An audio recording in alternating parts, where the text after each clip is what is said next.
Oke, kayaknya jalan nih. Halo semuanya, selamat datang. Nah, hari ini kita bakal beneran ngobrolin ya, bukan presentasi nih. Nah, tentang berita yang belakangan ini yang cukup ramai banget nih tentang Indonesia dan Amerika Serikat yang menandatangani perjanjian pertahanan besar yang disebut adalah MDCP. Nah, saya Krisna dan saya bareng ke teman-teman saya nih yang 3 duduk sini yang saya suruh paksa duduk ke sini. Dipaksa banget nih, Chris. Iya, di sini ada Dini, Rena, dan Naura. Halo semuanya. Hai, kita udah siap banget nih ribut-ribut soal kebijakan pertahanan. Nice. Nah, itu yang bakal kita lakuin nih. Nah, kita beda MDCP ini pakai kerangka Security Sector Government. Dini, coba dong ceritain kronologinya. Oke, jadi gini. Pada tanggal 13 April 2026, Kementerian Pertahanan kita Jafri Samsudin terbang ke Amerika. Habis itu, mereka ketemu Kementerian Pertahanan Amerika Serikat, yaitu Pete Hegseth di Pentagon. Di situ mereka menandatangani MDCP atau Major Defense Cooperation Partnership, alias Kemitraan Kerjasama Pertahanan Utama. Ini bukan sekadar beli senjata ya, ini komitmen jangka panjang, transfer teknologi, latihan militer bareng, interoperabilitas, dan banyak lagi. Ini tuh bukan kejadian yang tiba-tiba kan, Min? Pasti kan ada konteksnya. Betul, sebelumnya Indonesia udah masuk Board of Peace yang digagas Trump, terus menerima peran komando di ISF Gaza. Jadi MDCP ini semacam puncak dari rangkaian kedekatan Indonesia Amerika Serikat yang makin intens di awal 2026. Nah, di sini aku pengen ngebahas aktornya nih. Nah, kan yang tahu kan tentang aktornya kan Rena nih. Coba tuh menjelaskan aktornya siapa aja. Oh, kalau menurut gue sih aktornya tuh kayak nggak cuma 1 atau 2 gitu loh, kayak oleh Din. Jadi aktor-aktornya ini tadi kan kayak yang disebut pertama kali sama Dini itu kan ada Kementerian Pertahanan kita ya. Nah, si Kementerian Pertahanan kita ini juga punya kewenangan di negosiasi kerja sama pertahanan berdasarkan itu peraturannya ada di Undang-Undang Nomor 3 Tahun 2002. Nah, terus yang kedua ada TNI juga nih. Kalian tahu dong TNI itu siapa? Tentara Negara Indonesia. Terus yang bakal ngerasain langsung nih dampak dari MDCP ini di lapangannya. Terus ketiga, kalian tahu nggak siapa? Tebak.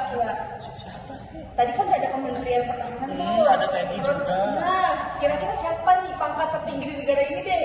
Siapa? Jenderal mungkin? Salah, tapi dia mantan jenderal. Apa tuh? Coba jelaskin kakak Rena. Presiden. Nah, betul banget ini yaitu Presiden kita Prabowo Subianto. Aduh, ini ada gimana gitu. Nah, terus dia ini sebagai pemegang kekuasaan tertinggi di negara kita, yaitu di angkatan bersenjata juga pada saat itu. Sebelum dia jadi presiden ya. Dan dari sisi AS atau Amerika Serikat ada Pentagon. Nah, tapi yang sering dilupain dan ini penting banget. Nah, dan ini penting banget itu ada DPR RI atau Dewan Perwakilan Rakyat, khususnya Komisi 1. Nah, karena berdasarkan Undang-Undang Nomor 24 Tahun 2000 tentang perjanjian internasional, ada perjanjian tertentu yang wajib diratifikasi DPR. Nah, apakah MDCP ini sudah melalui proses itu atau belum? Gimana? Itu yang belum jelas ke publik sampai sekarang. Kayak bisa jadi satu inti masalahnya teman-teman, karena kita tuh butuh transparansi yang jelas kan soal itu. Betul. Oke, kita masuk ke inti nih teman-teman. Nah, Naura, coba aku mau lihat tuh dari kacamata FSG. Nah, itu tuh masalah tata kelolanya itu dari mana aja sih? Nah, di sini teman-teman ada 3 yang paling krusial. Yang pertama tuh ada transparansi. Isi dokumen MDCP itu belum dibuka ke publik. Masyarakat dan DPR tuh nggak tahu persis apa yang disepakatin. Terus apa komitmen kita, serta apa yang didapetin sama Amerika Serikat. Padahal transparansi itu kan bukan soal etika doang. Itu syarat dasar tata kelola yang baik. Dan itu langsung nyambung ke masalah kedua, kontrol sipil atas militer. Betul banget ini. Kalau DPR nggak dilibatkan secara substantif dalam perjanjian seperti ini, berarti ada gap yang serius dalam kontrol demokratis atas kebijakan pertahanan. Dan yang ketiga, ini paling diperdebatkan teman-teman. Publik Implikasinya ke prinsip bebas aktif, kombinasi Board of Peace, Komando ISF plus MDCP ini bikin banyak yang bertanya, masih bebas aktif nggak sih kita? Nah, dan itu juga langsung mempengaruhi bargaining power kita nih juga di forum internasional ya teman-teman. Persis banget. Belum lagi resiko yang lock-in, ketergantungan struktural pada teknologi Amerika Serikat yang bisa mempersempit ruang manuver kita ke depan. Nah ternyata nih Naule, itu tuh juga masuk dan dikaitkan ke dimensi security sector reform. Nah ini ada dua nih yang paling relevan sama kita. Satu itu ada akuntabilitas demokratis. DPR itu harus dikasih akses penuh dan hak suara yang nyata. Jadi mereka tuh semacam pendapatnya tuh penting banget lah ya si DPR ini. Nah terus juga di sini ada bukan sekedar diberitahu setelah keputusan diambil. Nah yang kedua itu ada supremasi hukum. Siapapun yang ambil keputusan harus tunduk pada hukum yang berlaku. Termasuk undang-undang yang tadi udah gue sebutin tuh. Ada undang-undang nomor 24 tahun 2000 dan segala macamnya lah ya. Nah di undang-undang perjanjian internasional juga ternyata masuk. Nah di sini tuh nggak ada sama sekali pengecualian atas nama urgensi diplomatik. Dan sisi positifnya juga ada. MDCP ini berpotensi memperkuat kapabilitas TNI secara nyata, tapi efektivitas itu cuma bermakna kalau dibangun di atas proses yang bersih dan transparan. Nah kita juga nggak mau cuma ngeritik doang nih guys ya kan, nggak cuma ngeritik doang. Nah jadi juga ada rekomendasi dari konkret dari kita. Coba nomor yang pertama.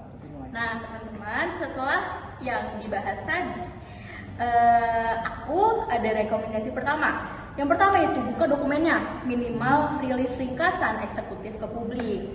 Apa yang disepakatin, apa komitmen masing-masing pihak. Ini bukan minta rahasia negara dibongkar, ini akuntabilitas minimum.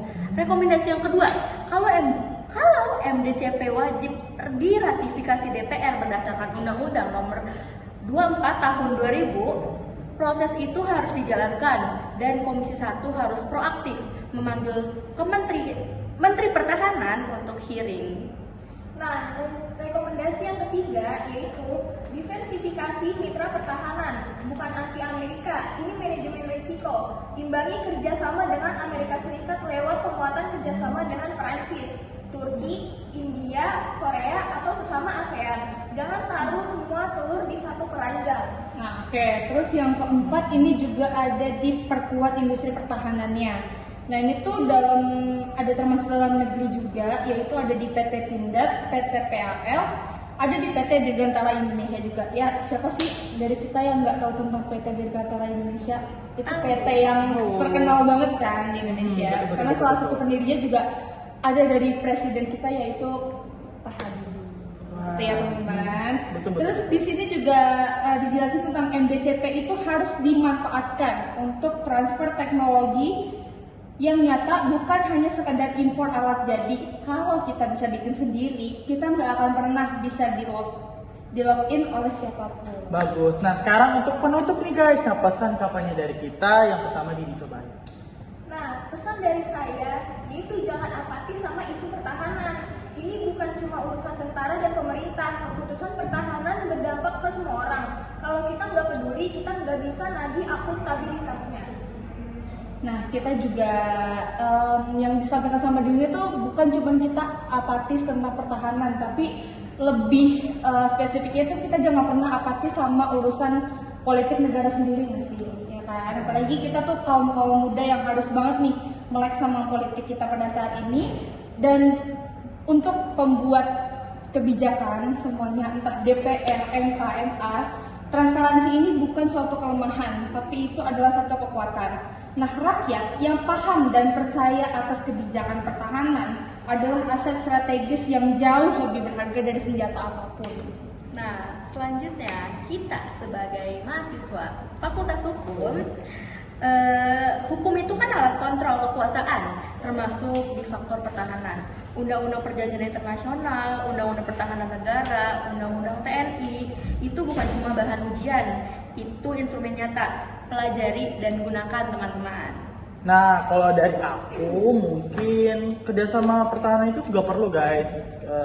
Tapi tata kelolanya juga harus yang benar. Nah MDCP ini kan juga punya potensi juga gede banget nih. Nah, tanpa ada transparansi dan demokratis, nah itu tuh bukan penguatan, tapi dia itu juga resiko. Dan kita juga punya, kita tuh butuh keduanya, pertahanan yang kuat dan tata kelola yang sehat. Nah, oke, itu saja dari kelompok 2. Makasih untuk dengerin. Terima kasih semuanya, dadah. Makasih semuanya.